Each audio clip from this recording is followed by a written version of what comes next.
우리 다 함께 찬송가 420장 찬양 드리도록 하겠습니다. 찬송가 420장입니다.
하나님 말씀은 열왕기상 7장 1절에서부터 12절까지 말씀입니다. 열왕기상 7장 1절에서부터 12절까지 말씀.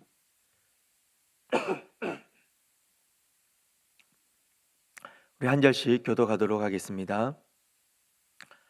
솔로몬이 자기의 왕궁을 13년 동안 건축하여 그 전부를 준공하니라.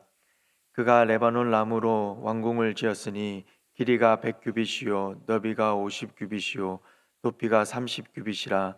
백향목 기둥이 4줄이요 기둥 위에 백향목 들보가 있으며 기둥 위에 있는 들보 45개를 백향목으로 덮었는데 들보는 한 줄에 15이요 또 창틀이 3줄로 있는데 창과 창이 3층으로 서로 마주대하였고 모든 문과 문설줄을 다 큰 나무로 네모지게 만들었는데 창과 창이 3층으로 서로 마주대하였으며 또 기둥을 세워 주량을 지었으니 길이가 50규빗이요 너비가 30규빗이며 또 기둥 앞에 한 주량이 있고 또 그 앞에 기둥과 섬돌이 있으며 또 심판하기 위하여 보좌의 주량 곧 재판하는 주량을 짓고 온 마루를 백향목으로 덮었고 솔로몬이 거처할 왕궁은 그 주량 뒤 다른 뜰에 있으니 그 양식이 동일하며 솔로몬이 또 그가 장가든 바로의 딸을 위하여 집을 지었는데 이 주량과 같더라.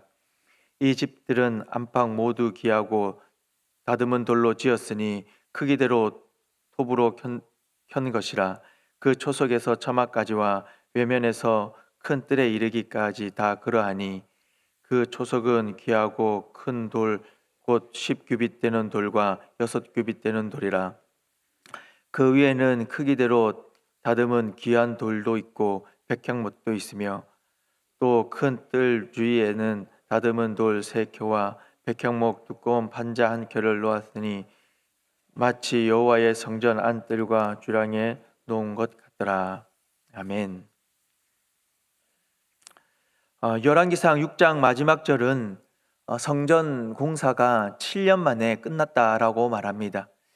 이 기록 이후에 성전에 사용된 도구들을 설명하는 것이 좀 자연스러운 내용의 전개인 듯 하지만 성경은 그 내용을 잠시 미루어 두고 성전 기물에 대한 내용은 13절에서 다시 이야기합니다.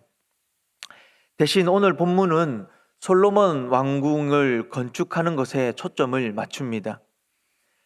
특별히 1절 말씀에 보시면 솔로몬이 자기 왕궁을 13년 동안 거쳐서 완공했다라고 말씀하고 있습니다.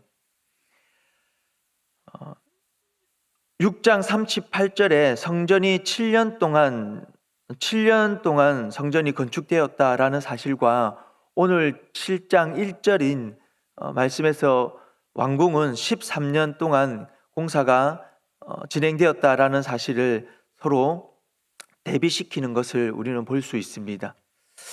또 주목할 것은 8절 말씀입니다. 오늘 본문 7장 8절 말씀 보시면 솔로몬이 거처할 왕궁은 그 주량 뒤 다른 뜰에 있으니 그 양식이 동일하며 솔로몬이 또 그가 장가든 바로의 딸을 위하여 집을 지었는데 그 주량과 같더라 라고 말씀합니다.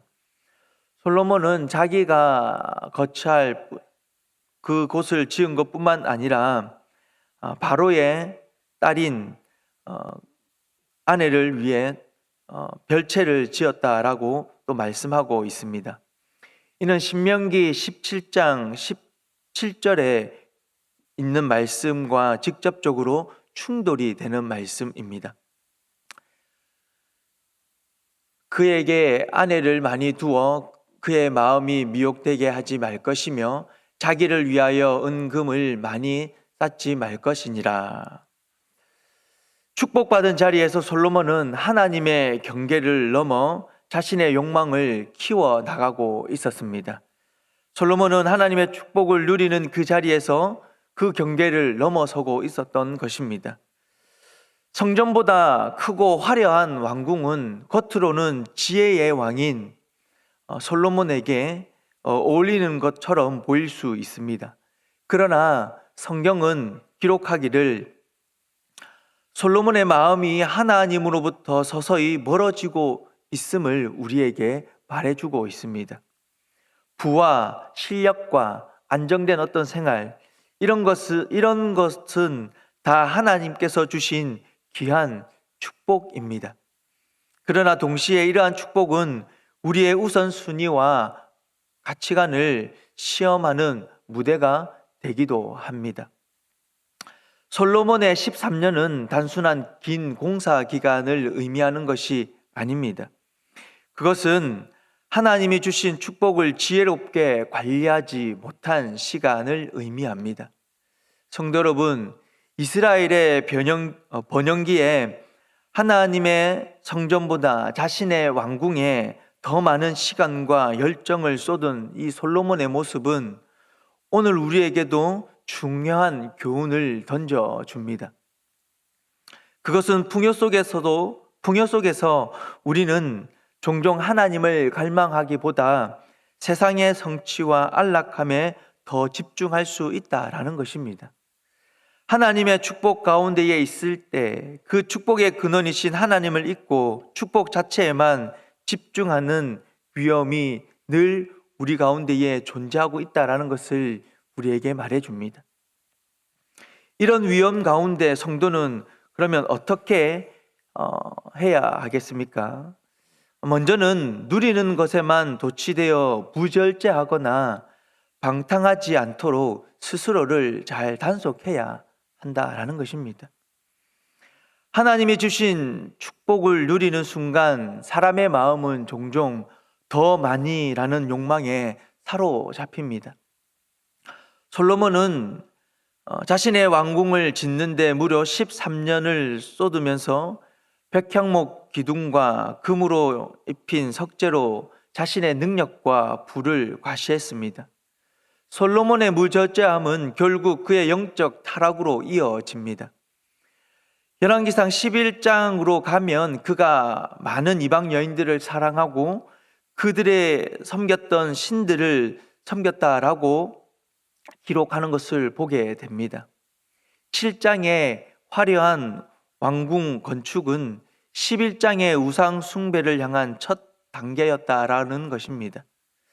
성도 여러분, 하나님이 주신 축복을 누리는 것은 잘못이 아닙니다.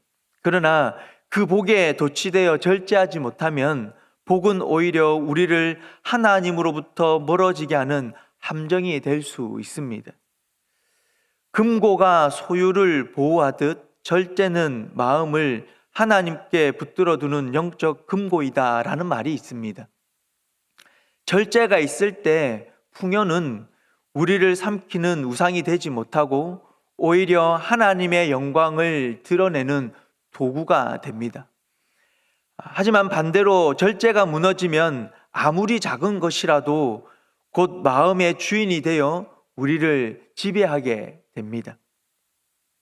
절제는 단순히 소비를 줄이는 절약의 문제가 아닙니다.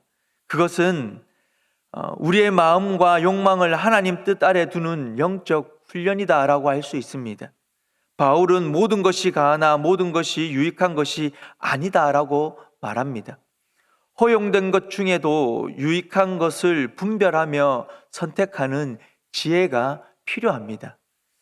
두 번째는 말씀 앞에서 우선순위를 수시로 재점검해야 한다라는 것입니다. 솔로몬이 성전을 7년에 완공하고도 곧바로 13년짜리 왕궁을 다시 짓는 것을 지었다라는 사실은 화려함이 예배의 자리를 밀어낼 수 있음을 경고합니다. 예배의 자리를 빼앗긴 축복은 곧 마음의 방황으로 이어집니다. 반대로 예배가 중심에 서면 풍요는 하나님의 영광을 드러내는 귀한 축복의 통로가 됩니다. 어떤 일을 계획할 때마다 이 일이 하나님의 나라와 의를 우선하는가라는 질문을 던지면서 자신의 중심이 어디에 있는지 점검해야 합니다. 예배와 말씀이 우리의 삶의 중심에 있을 때에 우리는 풍요 속에서도 하나님을 향한 마음을 잃지 않을 수 있습니다. 세 번째는 받은 복을 이웃과 공동체로 흘려보내야 한다라는 것입니다. 섬김은 받은 축복을 더 큰 기쁨으로 만들고 더 가치 있게 만들어 줍니다.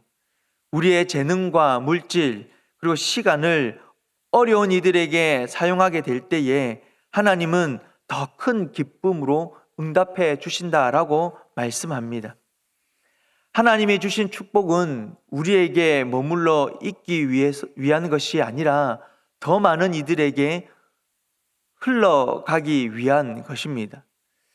다음과 같은 말이 있습니다. 나눔과 섬김은 축복의 종착지가 아니다. 하나님의 나라 확장을 위한 영적 파이프라인이다.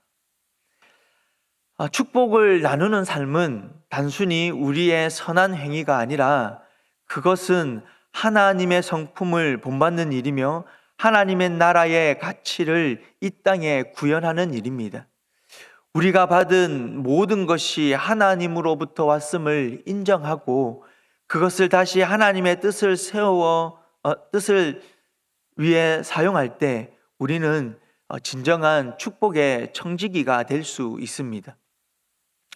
성도 여러분, 솔로몬의 화려한 왕궁은 결국 열왕기상 11장에서 수많은 아내와 우상 숭배라는 것으로 이어집니다.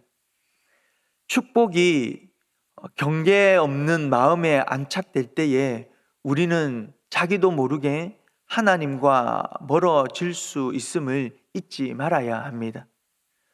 오늘 우리의 삶도 성전과 왕궁 사이에 놓여 있습니다. 하나님이 주신 가정, 재능, 재물, 직장, 건강은 모두 귀한 선물입니다. 그러나 그것들이 우리의 마음의 중심이 되면 어느새 우리는 성전보다 더 큰 왕궁을 짓고 있을지도 모릅니다. 그러니 절제로 복을 관리하고 말씀과 예배로 우선순위를 지키고 나눔과 섬김으로 축복을 흘려보낼 수 있길 바랍니다. 그때 우리의 축복은 하나님을 찬송하게 되고 세상을 향한 복음의 통로가 될 수 있을 것입니다. 무릇 지킬 만한 것보다 더욱 마음을 지키라라는 말씀처럼 풍요 속에서도 마음의 중심이 변치 않는 성도가 될 수 있기를 주님의 이름으로 축복합니다. 기도하겠습니다. 살아계신 아버지 하나님, 은혜를 감사합니다. 우리가 이 땅 가운데 살아가면서 누리게 되는 그 수많은 것들이 다 하나님께서 주신 것임을 우리가 온전히 믿고 주신 것을 하나님의 영광을 위해 온전히 사용하는 믿음의 사람이 되게 하여 주시옵소서. 주신 큰 축복으로 우리가 하나님과의 관계가 멀어지는 것이 아니라 그것을 절제함으로 잘 관리하고 예배와 말씀으로 우선순위를 두어 그것을 잘 지켜내며 나눔과 섬김으로 그 축복을 흘려보낼 줄 아는 그런 믿음의 사람이 될 수 있도록 은혜를 베풀어 주시옵소서. 주신 축복을 통하여 세상을 향해 그것이 복의 통로가 되게 하여 주시고 복음을 온전히 드러내는 것으로 사용되어질 수 있도록 주께서 함께하여 주시옵소서. 살아계신 아버지 하나님, 오늘 교회 안에 말씀을 나누는 시간들이 있습니다. 바이블키 교리대학을 통하여 하나님의 말씀을 더 깊이 알아가고 배워가고 그리하여 말씀이 마음 가운데에 온전히 세워지는 은혜가 있게 하여 주시옵소서. EDI 1단계 2기 훈련이 계속 진행되고 있습니다. 하나님 복음을 전하는 이 훈련을 통하여서 하나님 복음을 잘 전할 수 있는 주의 용사들이 온전히 세워지게 하여 주시고 복음을 전하는 이 일을 하나님 우리 가음정교회가 쉬지 않고 하는 이 모습을 통하여 하나님 은혜를 덧입혀 주시옵소서.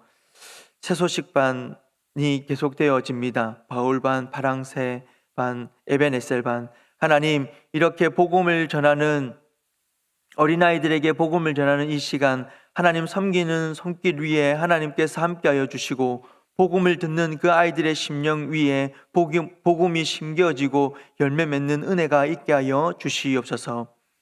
오늘도 이 새벽에 주의 전에 나와 또는 각자의 처소에서 하나님 아버지 앞에 기도하며 나아갑니다.